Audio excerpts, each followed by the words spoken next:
What was the scariest "we need to leave now" moment that you've ever had? I was in Barcelona with some friends, ended up in a pretty local bar and having a few drinks with the barman. He talked about another bar and said he'd take us in a taxi as he was finishing soon. Got in a taxi with him and started to drive a long way, started to get rural, and I asked him how far. He just laughed and said something in Spanish to the driver, who laughed as well. We stopped at some traffic lights and I pushed my two, a lot drunker than me, friends out of the car and told them to run. Found another taxi luckily and jumped in. Taxi driver was surprised as us. We were miles from anywhere we should have been as tourists. He was on his way home but took us back to the city. Not quite a leave, but I was living in Kansas. My boyfriend and I were sitting on a friend's front porch when cops came flying up the street, slammed on the brakes, and yelled, "Get the fuck in the house." We did. Our friend wasn't home, but thankfully the door was unlocked. Turned out, there was a man walking around shooting anything that moved.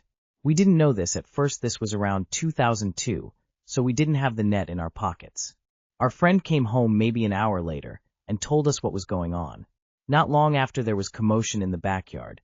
It was the guy with the police on his tail. They arrested him a few feet from the back door. In high school, we were eating at a Burger King.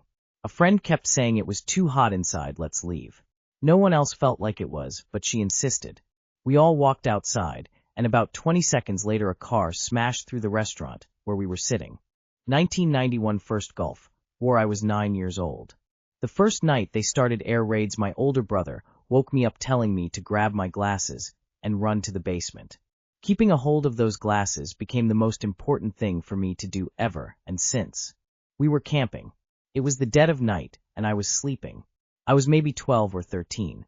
My brother comes into my tent, whispers to me that we have to leave while picking me up. I don't question it, and I just go. We drive for a bit until he pulls over and makes a call. He tells the police that a man was walking around our campsite with a gun, threatening to kill us. We found out later it was his girlfriend's dad. Fun times. Woolsey Fire 2018. I evacuated our family at 7:45 p.m. amidst heavy smoke and wind. Official evacuation order came at 2 a.m., by which time fire was everywhere, power was out, and roads were gridlocked. Not really a scary one, but this past summer, me and my family were at the fair, and this guy kept running into my grandma. My grandma was 79 years old at the time, I might add. We were just going through the fair, and at 3 different times throughout the day/night, this guy just kept happening to find where we were at. By the 3rd time, we said let's go, cause this guy was clearly stalking us, or more specifically my grandma. Why? I have no clue, but we weren't going to stick around and find out either. On a trail in the Great Smoky Mountains, I can't recall the actual trail, but something like Indian Grave, and out of nowhere we heard this noise that we thought could only be made by a large, severely injured cow. All 3 of our faces drained of color, and we booked it out of there.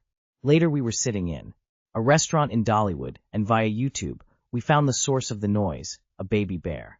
I've never heard that noise before or since, but my heart missed a beat that day, and something deep in my animal brain knew to leave that location immediately.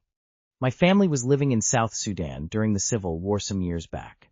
I was 11 at the time, and I remember waking up to shooting all around our house and in the village. Once it died down, the whole village left and went to the refugee camps in Uganda.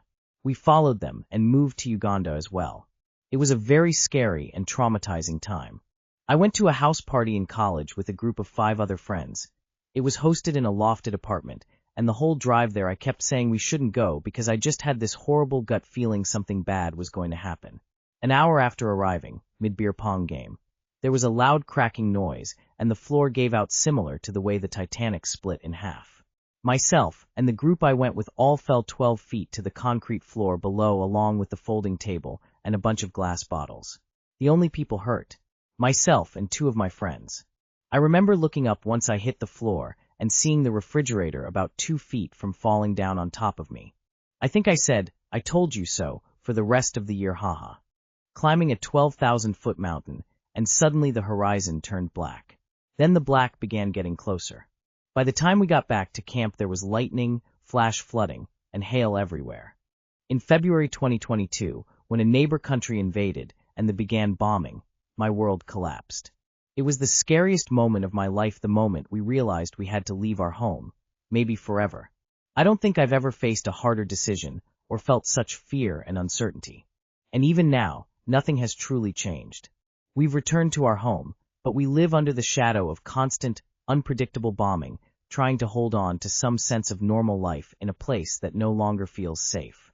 Vacationing in Mexico, I was young and in my 20s, and like a dumbass decided to go to a casino outside the resort. It looked like a scene straight out of GTA. They took our licenses before entering, and we had a hard time getting out. I've posted this before. Took a train and bus trip around Ireland in '78.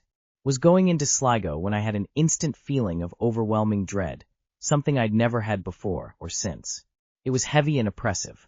I just grabbed my stuff and ran across the platform to get a train going right back out.